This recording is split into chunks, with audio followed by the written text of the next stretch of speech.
Okay, I want to get started with this week's game. Should be a ton of excitement around Morgantown homecoming. Welcoming everybody back to the game this weekend. I know it's going to be a good time. It's another sellout, which we're all excited about that. Last time we played here, it was a sellout, and it was extremely festive. And when that game was over, I made reference that's huge to our football team. That's our players thrive off that. They can't say enough about how much that affects the game, affects how our players play, and our guys are excited to be back home. And the 7 o'clock kick is great. We're all happy about it. We're all thrilled. Night games in Morgantown are fun, and we look forward to hosting a top 20 Big 12 opponent in Oklahoma State, who's it's going to be tough. They're on a roll. They're since they changed their quarterback back going their 12th game of the year last year. They had lost a few in a row, and haven't lost since they made that switch. So he finished 2-0 last year as a true freshman, and then they've won 5 this year. So come in on a roll. Have won a bunch of games here in the last decade. Coach Gundy's done a great job of building that program to where they just continue to reload with players and coaches and continue to win games each and every year. So offensively, to stay on the subject with their quarterback, Mason Rudolph does a great job. Big kid, live arm. He's got great size. He's got great accuracy. They're averaging, almost 350 yards a game passing, so they're throwing it a good bit. Coach Gundy's always been a guy that wants to run the ball as much as they possibly can. They got 3 quality backs, and if the physical O-line would point to where they're going to try to establish the run, and we're going to have something to say about that, as we did last week. Oklahoma tried to establish the run as well. We did a good job of shutting that down to the point to where they had to rely on the pass game. This is hopefully the same thing happens this week. They're going to try to get the run game going. Hopefully we shut that down and then do a little better job of defending the big play, which they got quality receivers that can make plays downfield. Be another good challenge for our defense. Offensively for us, going against if you look back at what our issues were against Oklahoma, I don't know how you look at this, but the issues that we had were protection in the pass game and tackles for loss in the run game. Well, you got an Oklahoma State team coming to town that leads the country in sacks and leads the country in tackles for loss. So I don't know how I feel about that as a coach. It's obviously one thing to know that that's something that we need to work on. So we're going to be working on it this week. But to 6 days later have to go out there and defend against that, I'd prefer a little bit more time, obviously. But they do a great job up front. They got 2 great DNs, 2 big old DNs, Ogba and Bean, 6'5", 250 and 275. They're 2 great-looking defense ends that get to the quarterback. They're stout. Their front 7 is really good. They're 52. The Simmons kid, their Mike Backer, is a guy that's played a lot for him, runs that defense. I've known Glenn Spencer for a long time. He puts a lot on those Mike linebackers to be the coach on the field, and this guy's as good as they've had. So 2 great corners in Peterson and Lampkin that can cover. They will get in our young kids' face like Oklahoma did, and they will challenge us. So we're going to have to do a little better job of winning at times downfield. I think we've done a pretty good job offensively of run blocking and creating yards in the run game. It's going to be another challenge to be able to do that, and then we just got to get better in protection to give our quarterback time to throw it to guys that are open. Special teams, they've always been solid, no different now. Coach Gundy's been involved with the special teams ever since I've known him, so they've done a good job. They've had a few issues on their PATs, but that same guy has won them some field goals, won them some games with field goals towards the end of the year. So quality in all aspects, good test coming to town here Saturday night. So with that, take some questions. Dana, while you're on special teams, I was just wondering about your feelings on your kids last week and some of the same problems in the past cropped up. Which was what? Punt return. Well, we're fielding it, which is fantastic. We got 2 inexperienced guys. I'll take the blame for that. We put them on the 15 to 20, and that kid kicked it about 65 yards. So they had to run backwards to go field the ball, and I thought they did a great job of it. They lost track of where they were. They'll learn from that. I thought our special teams last week was a wash. We had a huge challenge with their return game, and we kept that in check.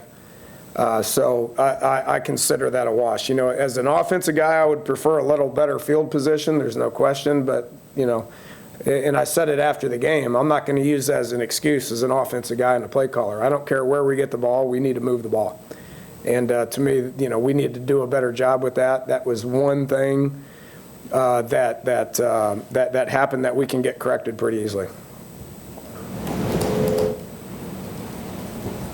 How do you address the penalties? You were awful low in that all year. We did, you know, and Bob, since I've been here, I don't think it's been an issue. You know, I addressed it with our team as far as, and here's one thing I say about our team. You know, we're in a situation where we were down against a really good football team in a very hostile environment, and our kids didn't quit. We went into the locker room. We were in a good place. They were attentive. We were in a good place, but they were attentive, and they didn't have their heads down. We went in and we said, you know what, this isn't good enough. Let's make some corrections and get out there and play. Our attitude was good. Our effort was good on all 3 sides the entire game. We didn't play very smart. I don't think we prepared as good as we needed to. You know, they had 2 weeks to prepare, so we were playing catch up. We need to prepare a little bit better, and we need to get out there and we need to play a little bit smarter. They had a lot of penalties too, so I think you know, there's a lot of flags flying around for whatever reason. Now that was chippy from the start. That both teams were chippy in pregame. It was a pretty rowdy environment where there was a lot of emotion. We had some guys that made a couple of mistakes when it came to that. We need to be a little bit more smart with our technique.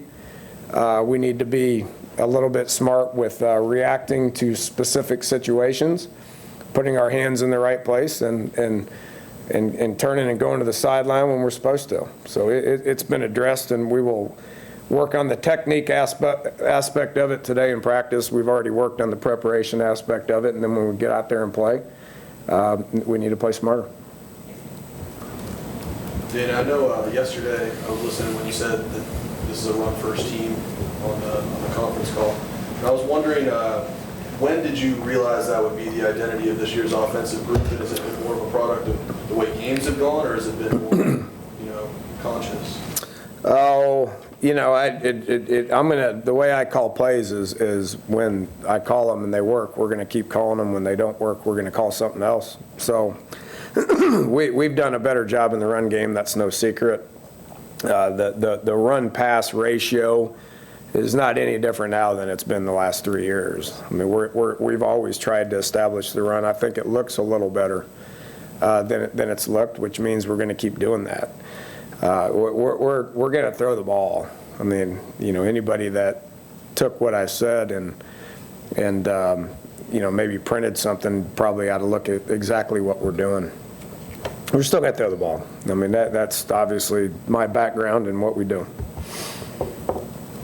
Dana, as you work with Skylar this week, more mental or mechanical corrections you'd like to work with him? There is a couple of mistakes that he made that were mechanical that we can fix. You know, the mentality aspect of it is no different for the other 10 guys that are out there playing than when he is. You know, we win and produce. We lose and make mistakes as a unit.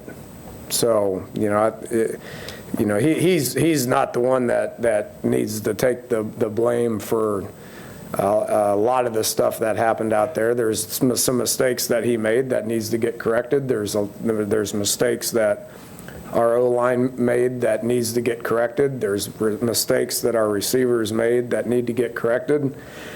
There's mistakes that our running backs and tight ends made that need to get corrected. And all of it has to do with, what their preparation is, learn from it, move on, and get out there and play ball. How do you go about fixing some of the pass protection issues with just, I guess, a week to do so against what is a pretty good pass rushing team? Yeah, and again, I mean, that was one of the things that happened last week that wasn't as good as it needs to be for us to win. We played a very good team in a hostile environment that's as good a defense as there's probably going to be out there this year. Oklahoma State brings a lot of the same challenges. So, again, with all kidding aside, it gives us an opportunity to be able to work on things that we need to work on to get out and play a little bit more motivated, play a little smarter with our technique. I will continue to coach and call plays as smart as I possibly can to put our guys in position to be successful, and it needs to look a little bit better if we want to win. We were right there at the end of the third quarter in the game, made a couple critical mistakes in the fourth quarter that cost us the game. If we want to win, we can't make those mistakes in those situations. And you're talking about Skylar. What did he show you on Saturday when it got tough, as far as being the quarterback and coming back and making plays and trying to get the team back? Yeah, he doesn't get rattled. He comes to the sidelines. He's very communicative. I mean, he gets on the phones and talks with Coach Burchett and has good rapport with me and goes over to the O-line, talks to them, talks with the receivers. I mean, there's a lot of things of being the starting quarterback that need to exist that is you can't put in a stat line. And he's doing a great job with that. Very determined, hard-working young man that wants to come in. He watched the game 3 times on the way home, came in Sunday and watched it probably another 3 times. Did a good job in the run game, getting us into the right plays. There's some situations where I gear him in one direction and he's got to go with it or go a different direction with it, and he did a good job with that. Missed some throws. But again, when you're under pressure like that, I mean, it takes a toll on it. He's got to continue to be able to settle in the pocket and trust his offensive line, put his eyes where I want him to put his eyes, and throw accurate balls. Danny, you juggled that offensive line during the game. Are you going to set on something this week? Are you going to change things? What are you going to do there? No, it's where we wanted to go with it. You want a starting offensive line and you want continuity, but this is this, we also want to save some guys and be able to play other people. I mean, that's a pretty demanding position, and if you can put other guys in the game to take some of those snaps off of our guys, I think it's beneficial not only for the long haul, but throughout the course of a game too. Right now we feel good with 6, so you're juggling it because you got, you only have 6. If we had 7 or 8, then you wouldn't have to move positions at all. Pankey's pretty versatile. I've said this since day one. He can go from guard to tackle. I don't have anybody else that can do that. And Tony Mattio's a guy that can come in and play guard. So when, we can move Tony from guard to guard, we can rotate 3 guards, but also kick Pankey out as well. Dana, I know just 1 year in Stillwater on Mike Gundy's staff, but he said, hiring you was one of the smartest coaching decisions he's ever made. Looking back, what did you take away from that season down there? Geez, I can't remember last year, let alone 4 years ago, 5 years ago. How long was that? 6 seasons ago. Wow. I mean, that's a long time ago. I had a great time there. Learned a lot. Organizational stuff with Mike is good, how to run the program from all aspects. Been fortunate to work with Kevin Sumlin and Mike Leach and Hal Mummy and some guys that I've taken bits and pieces from all those guys and developed it into what you currently see. So, I've said it numerous times. Was there for a year and it sped up my maturity process leading into being a head coach. I mean, there's a lot of things that happened there that I still continue to do. Dana, you put a lot on your cornerbacks in game situations. Too much in this past game, maybe? Or? Well, we have confidence in them. There's no question about that. I mean, we have confidence in them. the nature of this defense is pressure. We feel like we need to do a lot of different things to create pressure on the quarterback. When that happens, that's less guys in coverage, and the less guys that's in coverage, the more likelihood you got to play man coverage. So we feel pretty good about those guys. They got beat a couple of times, and when you play against good skill, I think we'd all be pretty naive to think that that's not going to happen. I mean, we knew that was going to happen. It just happened a couple of times too much. So, they got to work hard to get better. Our guys do, but we're going to give up plays against teams. I mean, that's going to happen. Anytime you play the caliber of the University of Oklahoma with their skill, I mean, that's going to happen. You got to have the ability to let it go and move on and not let it happen again. Dana, what's your confidence level right now in your tackles as they move from the challenge of striker, those guys from Oklahoma, to now Oba and that group at Oklahoma State? Good. They got, you got to really study it. I mean, our guards got beat 2 or 3 times. A double team with a tight end and a fullback got beat. Our tackles and guards collectively got beat. Just as far as man for man, those tackles getting back, I mean, they improved last week, and we expect them to improve again this week. Is a mechanical thing with Skylar, is it, it's a broad word, I'm trying to understand it better, but does that include holding on the ball a little bit? And also, when you hold on to the ball, is it also because everything around you is collapsing and you have to extend the play somehow, but you're also trying to tackle? No, I mean, there's technique situations with quarterbacks that we work on every single day. That is a very broad question. Not quite sure where you're going with it, but there's things that we work every single day, from ball security to proper footwork to keeping 2 hands on the ball to feeling pressure and moving around in the pocket, understanding when that clock is running out and you need to get out of there the appropriate way. If it was easy, there'd be a whole lot of people playing quarterback, and it's not, especially with the likes of what that front was last week. So we went out Sunday and we worked 3 or 4 aspects of quarterback play in the pocket, and we'll go out again today and work on the same stuff.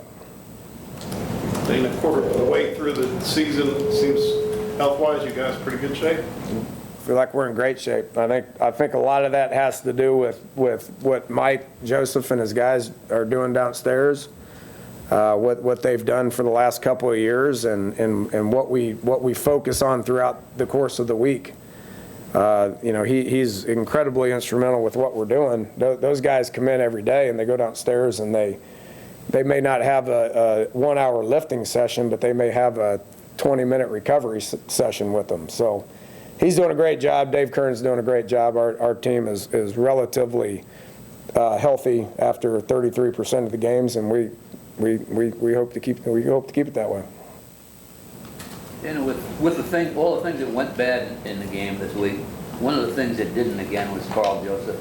Can you address just how the level he's playing at now, and the way he's hitting people? Yeah, he's doing good, and things are going to go wrong against the likes of University of Oklahoma.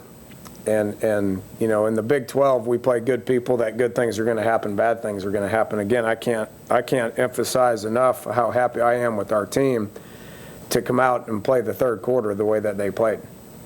Going into the fourth quarter, Carl got a pick, and we didn't capitalize on it offensively, and then it kind of made a couple of critical mistakes offensively to get that game from at that point as a 10-point game to a 17-point game, which was tough to overcome in the fourth quarter. Carl's playing well, is again, the inspirational leader for our team. He studies the game. He's motivated. He's elevated his play, and he expects everybody around him to elevate their play as well. So can't say enough about how he's playing and what he brings to this football team. David, it seems like the image of this conference has always been offense, but as you can see, everyone's asking questions about the defenses in the Big 12. Do you see that things are kind of changing, or do Do you expect that to be the case, or has defense really in the Big 12 stepped up its game? There was one game that had almost, 200 points in it last week? So there's some teams that can score with the best of them. Two of them I think are ranked in the top 4 right now in the country that are on the horizon. With that said, I think those guys would be the first to say that you better have a defense that can get stops in critical situations to be able to win in this conference. Our defense is as good as it's been since I've been here. There's no question. And it's a shame that you look at the stat sheet and you're looking at 44 points. Our defense feels like they could have held them below 24, which would have won that game. That's what counts. So if we're going to continue to elevate our game offensively to score as many as I can. Again, defensively, it's about holding them to what you got to hold them to in order to win the game. When you play against some of these offenses that are coming up, Oklahoma State's one of them. You got to focus on getting some stops when you get some stops. And then, obviously on the other side, offensively, you got to score what you got to score in order to win. Against some of them, it looks like it might have to be 70. Whitney, recruited him, correct? Yeah, he's a good kid, playing hard. Yeah, he's a good little player. He's been through injuries and things like that, but the way he's played, he's been a constant for a couple of years. He has. He obviously is a good fit for that offense. And you knew him at Houston? You got to know him when you were at Houston, correct? No, when I went to Oklahoma State, he was from Oklahoma City. So we watched him, and I liked him and offered him and started recruiting him. He didn't play for a couple of years because of injuries, but it's worked out good for him. It's a good fit.